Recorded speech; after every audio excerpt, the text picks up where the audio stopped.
حضرت یحییٰ کی زندگی کے حالات و واقعات امام حسین علیہ السلام سے بہت ملتے جلتے تھے۔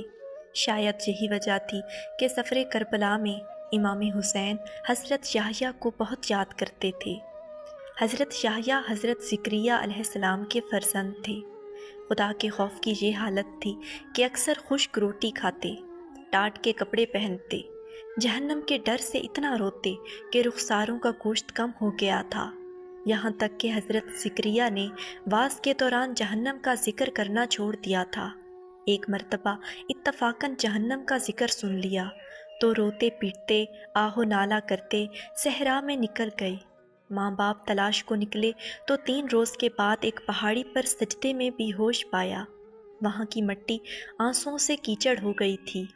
جب ماں نے چہرے کو آنسوؤں سے صاف کرنا شروع کیا تو سمجھے حضرت اسرائیل ہیں۔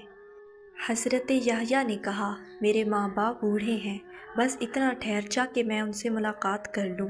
تب ماں نے رو کر کہا، بیٹا میں ہوں تیری ماں۔ یہ سن کر آنکھ کھولی اور پھر صحرا کی طرف بھاگنا چاہا، مگر والدین زبردستی پکڑ کر گھر لے آئے۔ حضرت یحییٰ نے عمر بھر شادی نہیں کی تھی۔